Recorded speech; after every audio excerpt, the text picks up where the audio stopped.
हमने अभी तक अधिविकर्ष का एक ही सवाल किया है। अब हम एक और प्रश्न अधिविकर्ष का कर लेते हैं ताकि यह सवाल भी पक्के बाकी के सवालों की तरह हो जाए। देखिए, राकेश की रोकड़ बही 31 मार्च 2005 को 8,000 रुपए का अधिविकर्ष दिखा रही है। विद्यार्थियों, मैं आपको पहले भी बता चुका हूं, अधिविकर्ष की एंट्री सिर्फ और सिर्फ पहली एंट्री होगी और वह माइनस में दिखा दी जाएगी और उसके बाद सोचने का तरीका बिल्कुल वैसा ही रहेगा जैसा आमतौर पे आप अपना रहे थे। यदि आपको रोकड़ बही का शेष मिला हुआ है तो आपको पासबुक के अनुसार सोचना है। जैसा कि इस प्रश्न में हमें अधिविकर्ष तो दिया हुआ है, ओवरड्राफ्ट तो आपको दिया हुआ है, परंतु वह कैश बुक का है, तो आपको पासबुक का बैलेंस पता लगाना है। तो चलिए सोचते हैं पासबुक के हिसाब से। यदि आपको ओवरड्राफ्ट दिया हुआ है तो आप नेगेटिव से ही शुरू करेंगे। देखिए, प्रश्न एक एक करके गलतियां बताता है।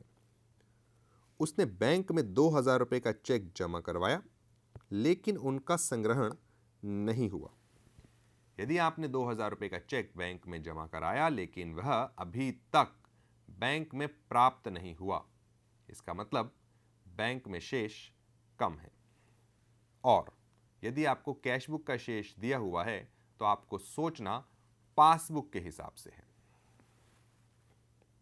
2,000 रुपए बैंक में नहीं आए तो 2,000 रुपए बैंक में कम है तो आप भी कम हो जाएंगे। अगली प्रविष्टि है, उसने 800 रुपए के चेक जिनका भुगतान नहीं हुआ था। हमने किसी को भुगतान के लिए 800 रुपए के चेक दिए लेकिन बैंक में से वह 800 रुपए अब तक क्लियर नहीं हुए हैं। इसका मतलब वह 800 रुपए अभी भी बैंक में ही है। इसको हमको उदाहरण लेकर समझना चाहिए। मान लीजिए किसी दिन कैश बुक और पासबुक दोनों में ही 5-5 हजार रुपए उपलब्ध थे। आपने 800 रुपए के चेक भुगतान के लिए दिए तो कैश बुक में तो वह हुए 4,200, परंतु पासबुक में से अभी तक इस तरह का कोई भुगतान नहीं हुआ, तो पासबुक में बैलेंस 5,000 ही है। इसका मतलब पासबुक में 800 रुपए ज्यादा हैं और हमको पासबुक के हिसाब से ही सोचना है। पासबुक में 800 रुपए ज्यादा अर्थात आप भी हो गए ज्यादा।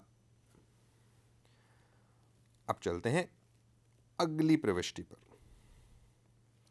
अगली प्रविष्टि कहती है, बैंक ने उसके खाते को 60 रुपए ब्याज व 100 रुपए के बैंक शुल्क के लिए नाम किया हुआ है। बैंक ने 100 रुपए के ब्याज से भी उसके बैंक में कटौती करी और 60 रुपए का कोई शुल्क। दोनों ही बातों में बैंक ने उसके बैंक खाते से कटौती करी और जिसकी खबर कैश बुक में बिल्कुल भी नहीं है। मान लीजिए कैश बुक और पासबुक दोनों में ही किसी दिन 1,000 रुपए उपलब्ध थे, शेष थे। बैंक ने 100 और 60, 160 रुपए से कटौती करी, शुल्क के लिए व ब्याज के लिए। क्योंकि हमको बैंक ओवरड्राफ्ट प्रश्न में दिया हुआ है तो बैंक हमसे ब्याज लेगा। तो बैंक ने 100 रुपए का ब्याज लगाया जिसके कारण बैंक कम हुआ, 60 रुपए का कोई शुल्क लगाया जिसके कारण बैंक कम हुआ, परंतु दोनों ही बातें कैश बुक में पता नहीं। इसका मतलब कैश बुक रह गई 1000 और पासबुक में दिखे 840 और बैंक हुआ 160 रुपए से कम, 100 रुपए से एक बार और 60 रुपए से एक बार। तो इस तरह दोनों ही चीज़ें अलग अलग आपको दिखानी होगी और इस प्रश्न की भी सभी प्रविष्टियां खत्म होती हैं और बैलेंस करना आप भली भांति जानते हैं। 10,160 में से गए 800, आपको प्राप्त हुए 9,360।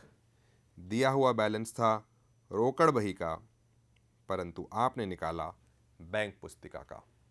यह कहलाता है बैंक पुस्तिका का शेष, मतलब बैलेंस एज पर पासबुक।